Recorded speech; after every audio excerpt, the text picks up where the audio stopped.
Hello विद्यार्थी मित्रों, तो केम छो मजामां। तो आज આપણે ધોરણ 10 વિષય ગણિત ચેપ્ટર નંબર 4 દ્વિઘાત સમીકરણની વાત કરવાના છીએ, જેનો આજે લેક્ચર નંબર 13 છે। આજે આપણે સ્વાધ્યાય 4.3 ના પ્રશ્ન નંબર 2 અને પ્રશ્ન નંબર 3 ની વાત કરવાના છીએ। તો તમે અંત સુધી જોડાયેલા રહો। તો ચલો આપણે પ્રશ્ન નંબર 2 થી રકમ વાંચીએ અને પછીનો ઉકેલ મેળવીએ। તો પ્રશ્ન નંબર 2 માં અહીંયા શું આપેલું છે कि नीचेना द्विघात समीकरणना बीज समान होय तो केनु मूल्य शोधो। क्यारे बीज समान होय? ज्यारे डी नी किंमत 0 होय त्यारे ज बीज समान होय। मैं तमने इंट्रोडक्शनना लेक्चर अने वच्चे पण एनुं रिविजन मैं कराव्युं हतुं। डी 0 करता वधारे होय त्यारे केवा बीज मळे, डी 0 करता ओछा होय त्यारे केवा बीज मळे अने डी 0 होय त्यारे केवा बीज मळे। तो तमारे याद करीने लखी लेवानुं छे साइडमां, क्यांय पण जोया वगर, तो तमने एनुं पण रिविजन थई जशे। तो चलो अहींया हवे आपणे केनुं मूल्य शोधवानुं छे। तो अहींया तो पहेला एबीसीनुं आपणे मूल्य लखी दईए। तो द्विघात समीकरणनुं प्रमाणित स्वरूप शुं छे? अहींया तो आपणे ax નો વર્ગ પ્લસ bx પ્લસ c બરાબર 0 आ छे द्विघात समीकरणनुं प्रमाणित स्वरूप। तो a ની કિંમત શું થશે? अहींया 2, b ની કિંમત થશે अहींया k અને c ની કિંમત થશે अहींया 3। समझण पड़ी गई? a b અને c ની કિંમત આપણને મળી ગઈ। तो अहींया આપણે વિવેચકનું સૂત્ર મૂકી દઈએ અને ત્યાં જે વિવેચક d છે એની કિંમત આપણે 0 મૂકી દઈશું। તો ચલો કરી લઈએ કે વિવેચક d બરાબર b² - 4ac। જે આ વિવેચક d ની કિંમત કેટલી છે? 0, કેમ કે આપણને રકમમાં આપેલું છે જો કે દ્વિઘાત સમીકરણના બીજ સમાન હોય ત્યારે કેનું મૂલ્ય આપણે શોધવાનું છે અને d 0 હોય ત્યારે જ એના બીજ સમાન હોય। बी ની કિંમત કેટલી છે? અહીંયા k છે તો k નો વર્ગ પછી -4, a ની કિંમત 2 અને c ની કિંમત 3। સમજ્યા પડી ગઈ? 0 k નો વર્ગ શું થશે? k વર્ગ -4 × 2 8 અને 8 તરી 24 તો 24 થશે। હવે -24 છે તો બરાબરની આગળ લઈ જઈએ તો પ્લસ થશે 24 બરાબર k નો વર્ગ। આટલા સુધી સમજણ પડી ગઈ? હવે જુઓ અહીંયા આપણે કે વર્ગ છે તો આપણે કે લાવવો છે, કેમ કે આપણે કેનું મૂલ્ય શોધવાનું છે। તો વર્ગને આપણે પેલી સાઈડ લઈ જઈએ એટલે કે બંનેને આપણે વર્ગમૂળ નીકાળીએ। તો બંને સાઈડ વર્ગમૂળ નીકાળીએ તો શું થશે? જો તો 24 વર્ગમૂળની અંદર આવશે અને કેનો વર્ગ નીકળી જશે, કેમ કે વર્ગમૂળમાં જો કે વર્ગ હોય, બંને સાઈડ આપણે વર્ગમૂળ લીધું તો અહીંયા આ વર્ગ અને વર્ગમૂળ નીકળી ગયું। સમજ્યા પડી ગઈ? તો સિમ્પલી કે આવી ગયો આપણા જોડે, બંને સાઈડ આપણે વર્ગમૂળ લીધું ત્યારે। તો ચલો આપણે કેને લખી દઈએ। હવે આ થયું આપણું કે। પણ જ્યારે કોઈ પણ કિંમતનું આપણે વર્ગમૂળ લઈએ તો એની આગળ આપણે પ્લસ અને માઇનસ લખવાનું છે। કેમ? ધારો કે અહીંયા જો આપણે ધારો કે 5નો વર્ગ કરીએ તો પણ 25 થશે અને વર્ગમૂળ 5નો વર્ગ કરીએ તો પણ 25 થશે। તો હવે 24 છે એ ગમે તેનો વર્ગ હોઈ શકે, ધન કિંમતનો પણ હોઈ શકે અને ઋણ કિંમતનો પણ હોઈ શકે વર્ગમૂળ। તો આપણે એમાં પ્લસ અને માઇનસ લખવું પડે। સમજણ પડી ગઈ આટલા સુધી? આગળ આપણે ગણતરી કરીએ તો હવે 24ના આપણે અવયવ લઈશું। તો ચલો આપણે 24ના અવયવ લઈએ। તો 24ને 2 વડે ભાગીશું તો 12, 12ને 2 વડે ભાગીશું તો 6, 6ને 2 વડે ભાગીશું તો 3 અને 3 પોતે જ આવી ભાજ્ય સંખ્યા છે તો 3 × 3। તો 24ના અવયવ આપણને મળી ગયા, પ્લસ ઓર માઇનસ વર્ગમૂળની અંદર 2 × 2 × 2 × 3 આ આપણને મળ્યા એના અવયવ। સમજણ પડી ગઈ? અને બરાબરની પેલી સાઈડ કે।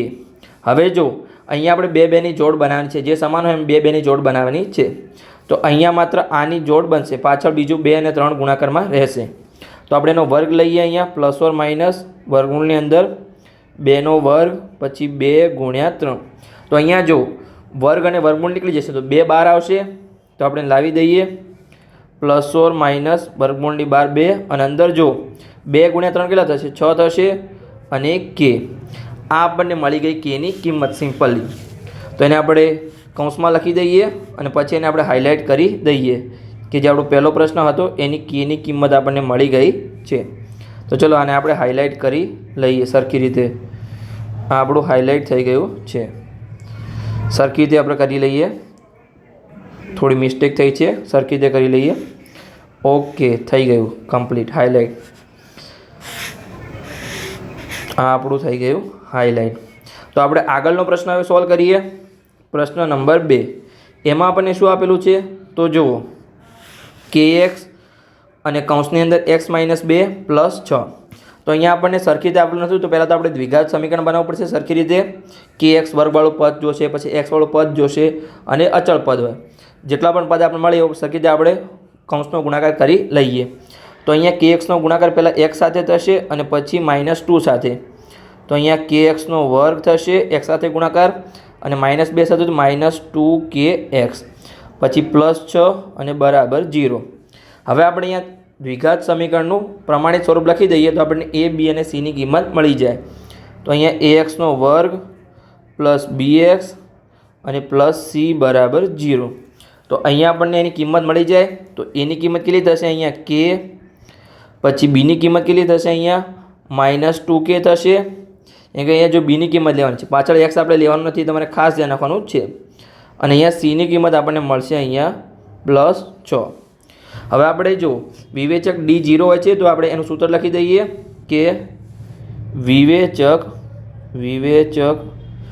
d બરાબર b² - 4ac. તો અહીંયા આપણને જો આપેલું હતું રકમમાં કે દ્વિઘાત સમીકરણના બીજ સમાન હોય તો બીજ સમાન હોય ત્યારે d ની કિંમત 0 હોય. તો આપણે d ની કિંમત 0 લઈએ તો 0 બરાબર b ની કિંમત કેટલી છે -2k² પછી 4 એની કિંમત કેટલી છે k અને c ની કિંમત છે 6. તો આગળની ગણતરી કરીએ. હવે જો અહીંયા માઇનસનો વર્ગ શું થાય છે પ્લસ જ થાય. કોઈ પણ સંખ્યાનો વર્ગ હોય માઇનસ હોય કે પ્લસ હોય એનો વર્ગ ધન જ થાય. તમારે સમજણ પડી ગઈ. તો અહીંયા 2નો વર્ગ 4 થશે અને kનો વર્ગ એટલે કે 4kનો વર્ગ. સમજણ પડી ગઈ. માઇનસમાં હવે જો આપણે 4k અને 6ને અલગ રાખીશું. કેમ અલગ રાખ્યા એ હું તમને કહું છું કેમ કે આપણે 4kને કોમન લેવાના છે એટલે આપણે હાલ ગુણાકાર કર્યો નથી. તમારે કરવો તો કરી શકો, 24k લખી શકો છો અને એમાંથી પછી 4kને બહાર નીકાળી શકો છો. 0. હવે આપણે 4kને કોમન લઈશું તો જો કોમન લીધો અંદર શું વચ્ચે અહીંયા માત્ર k જ વચ્ચે કેમ કે 4k બહાર નીકળી ગયા અને અહીંયાથી 4k નીકળ્યા તો -6 વધ્યા. સમજણ પડી ગઈ. હવે જો આપણને અહીંયા 2 કૌંસ મળ્યા છે અને બરાબરની આગળ 0 છે તો બંનેને આપણે 0 આપી દઈએ. તો અહીંયા 4k બરાબર 0 અને k - 6 બરાબર 0. તો અહીંયા k ની કિંમત આપણને કેટલી મળી k બરાબર 0/4. તો k ની કિંમત આપણને અહીંયા 0 મળી અને k ની કિંમત અહીંયા આપણને +6 મળી કેમ કે -6 બરાબરની પેલી સાઈડ ગયા તો એનું ચિહ્ન ચેન્જ થશે તો +6 થયું. સમજણ પડી ગઈ. અહીંયા આપણને k ના 2 જવાબ મળ્યા, એક +6 અને એક કિંમત મળી આપણને અહીંયા 0. સમજણ પડી ગઈ. તો ચલો હવે અહીંયા આપણો આ પ્રશ્ન પૂર્ણ થઈ ગયો. પ્રશ્ન નંબર 2. હવે આપણે પ્રશ્ન નંબર 3 સોલ્વ કરીએ. સોરી અહીંયા પ્રશ્ન નંબર 6 લખાઈ ગયું છે, આપણે પ્રશ્ન નંબર 3 છે. તો ચલો ત્યાં લખી દઈએ પ્રશ્ન નંબર 3. હવેની રકમ વાંચીએ અને પછી તેનો આપણે ઉકેલ મેળવીએ કે જેની લંબાઈ પહોળાઈ કરતાં બમણી છે. એટલે કે ધારો કે પહોળાઈ x હોય તો એની લંબાઈ 2x છે. સમજણ પડી ગઈ. પછી આગળ આપણે રકમ વાંચીએ. હોય અને ક્ષેત્રફળ 800 મીટરનો વર્ગ હોય તેવી લંબચોરસ આંબાવાડી બનાવી શક્ય છે. જો તમારો જવાબ હા હોય તો તેની લંબાઈ અને પહોળાઈ શોધો. તો અહીંયા આપણે પહેલાં જેની લંબાઈ અને પહોળાઈના આધારે આપણે એક દ્વિઘાત સમીકરણ બનાવવું પડશે. દ્વિઘાત સમીકરણના આધારે જો એનો ઉકેલ મળે તો એની જે છે એ કે આંબાવાડી બનાવી શક્ય છે. જો લંબાઈ અને પહોળાઈની કિંમત મળે તો પ્લસમાં મળે તો, જો ઋણ મળે તો બનાવવું શક્ય નથી કેમ કે લંબાઈ અને પહોળાઈની કિંમત કદી ઋણ હોય નહીં. સમજ્યા પડી ગઈ. તો ચલો આપણે ગણતરી કરીએ. જે પણ વિદ્યાર્થીને હિન્ટ મળી ગઈ હોય એ જાતે આગળ ગણતરી કરી શકે છે અને પછી મારા સાથે ચેક કરી શકે છે. તો અહીંયા જો આપણને શું આપેલું છે લંબાઈ છે પહોળાઈ કરતાં બમણી છે તો આપણે પહોળાઈ ધારવી પડશે કેમ કે જે નાનું હોય એને આપણે ધારીએ છીએ. તો ચલો ધારીએ અહીંયા કે ધારો કે લંબચોરસ આંબાવાડીની પહોળાઈ બરાબર x મીટર અને તેથી જો પહોળાઈ x મીટર હોય અને લંબાઈના કરતાં બમણી છે તો આથી તેની લંબાઈ બમણી એટલે કે 2x બનશે. આટલા સુધી સમજણ પડી ગઈ પ્રશ્નમાં કે આપણે એની જે પહોળાઈ છે x મીટર ધાર્યું તો લંબાઈ 2x બની. હવે આપણે જો આગળ આપણે શું આપેલું છે રકમમાં કે તેનું ક્ષેત્રફળ લંબચોરસનું ક્ષેત્રફળ આપેલું છે. તો લંબચોરસનું ક્ષેત્રફળનું સૂત્ર શું છે? લંબાઈ ગુણ્યા પહોળાઈ. તો ચલો તેના આધારે આપણે સૂત્ર બનાવી લઈએ આગળ કે લંબચોરસ આંબાવાડીનું ક્ષેત્રફળ એનું સૂત્ર છે લંબાઈ ગુણ્યા પહોળાઈ. તો એનું ક્ષેત્રફળ આપણને રકમમાં કેટલું આપેલું છે? 800 મીટરનો વર્ગ. તો અહીંયા 800 અને લંબાઈ કેટલી આપણે ધારી x અને પહોળાઈ આપણે લંબાઈ 2x છે, લંબાઈ 2x અને પહોળાઈ x. સમજ્યા પડી ગઈ? 800 એમના એમ. હવે 2x ગુણ્યા x, તો અહીંયા 2x નો વર્ગ થશે. હવે 800 ને બરાબરની પેલી સાઈડ લઈ જઈએ તો માઇનસ થશે અને આગળ કંઈ નથી વધ્યું એટલે 0. 2x નો વર્ગ માઇનસ 800. આ આપણને મળી ગયું દ્વિઘાત સમીકરણ.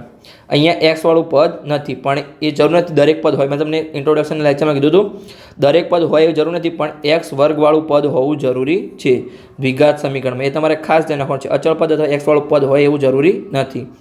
પણ હજુ જુઓ અહીંયા 2 કોમન નીકળી શકે છે. જો અહીંયા 2x નો વર્ગ છે તો આપણે નીકાળીએ તો આપણું પદ નાનું બને અને આગળની ગણતરી આપણી સિમ્પલ બની જાય. તો 2 ને કોમન નીકાળ્યા તો અહીંયા શું વધશે? x વર્ગ. અને અહીંયા જો 800માંથી 2 વડે ભાગીશું તો 400 વધશે. સમજ્યા પડી ગઈ? આ 2 ને આપણે ભાગાકારમાં લઈ જઈએ બરાબરની આગળ તો 0/2 બરાબર x નો વર્ગ અને માઇનસ 400. 0/2 0 જ થશે અને x વર્ગ માઇનસ 400. આ આપણે કહી શકીએ કે આપણને ફાઇનલ દ્વિઘાત સમીકરણ મળી ગયું. આના હવે આપણે જો વિવેચક આપણે શોધીએ તો જો વિવેચક આપણને 0 કરતાં મોટો મળે તો એ જે આંબાવાડી છે એ બનાવી શકીએ છીએ અને એની આપણે લંબાઈ અને પહોળાઈ મળી જશે. તો ચલો અહીંયા આપણે વિવેચક શોધીએ.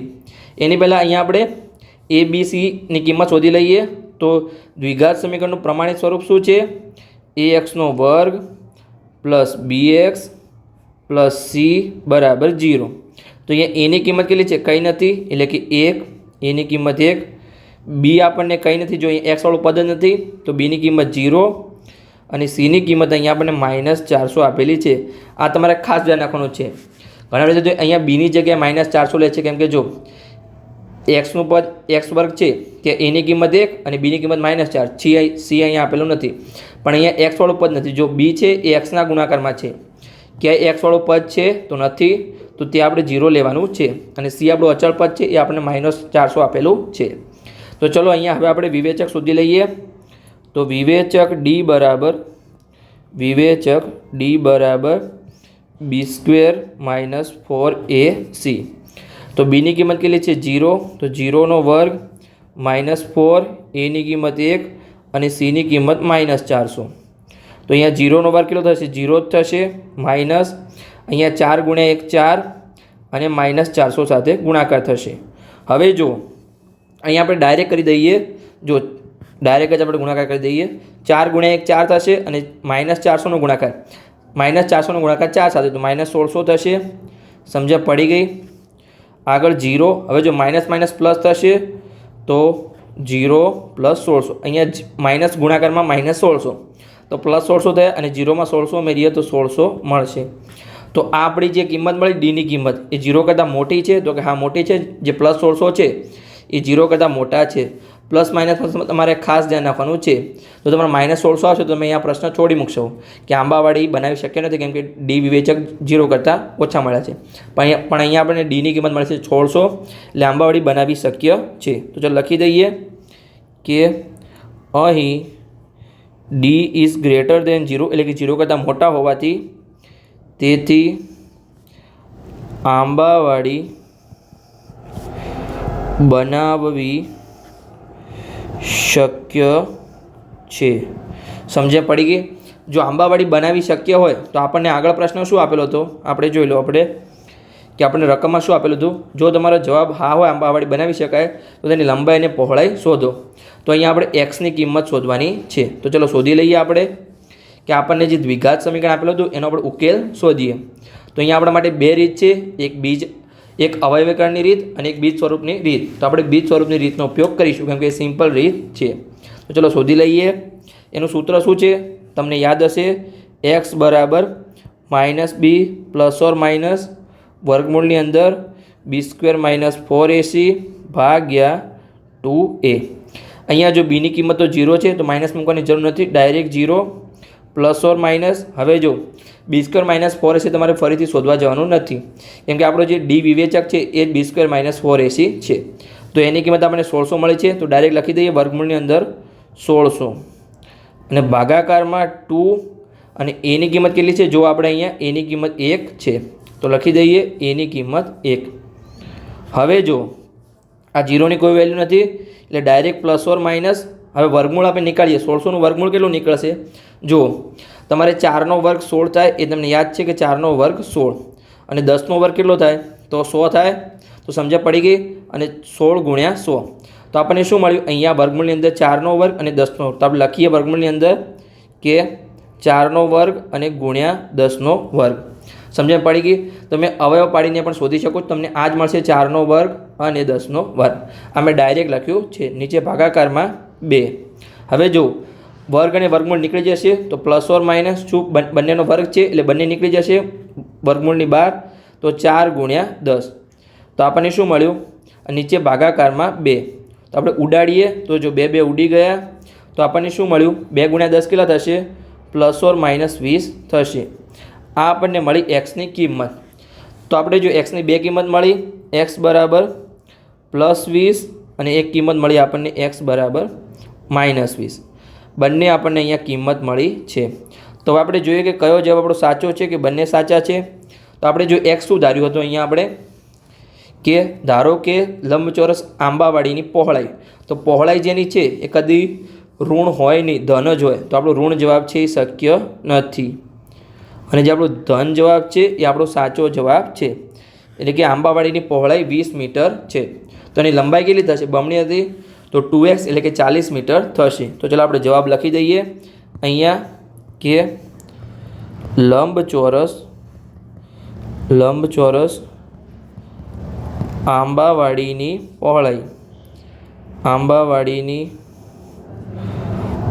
પહોળાઈ x બરાબર કિંમત કેટલી મળી અહીંયા આપણને? 20 અને એની એકમ કયો છે? મીટર. કેમ કે આપણને જે ક્ષેત્રફળ હતું મીટર વર્ગ આપણે તો તમારે ખાસ એનો છે સેન્ટીમીટર વર્ગ હોય તો એ સેન્ટીમીટરમાં મળશે, એટલે કે 20 મીટર. અને બીજું આપણે શું શોધવાનું છે? એની લંબાઈ. તો લંબચોરસ આંબાવાડીની લંબાઈ કેટલી આપી લીધી આપણને? પહોળાઈ કરતાં બમણી આપી લીધી, એટલે કે 2x અને xની કિંમત આપણને 20 મળી. તો 2 ગુણ્યા x એટલે કે 2 ગુણ્યા 20 અહીંયા આપણને મળી એની લંબાઈ 40 મીટર. સમજણ પડી ગયા? એટલા સુધી અહીંયા આપણો લેક્ચર પૂર્ણ થઈ ગયો. તો લેક્ચર સારો લાગ્યો હોય તો ચેનલને સબસ્ક્રાઈબ કરી શકો છો અને તમારા મિત્રો સાથે શેર કરી શકો છો. આગળના લેક્ચરમાં હવે આપણે છેલ્લા 2 દાખલા પ્રશ્ન નંબર 4 અને પ્રશ્ન નંબર 5ની વાત કરીશું.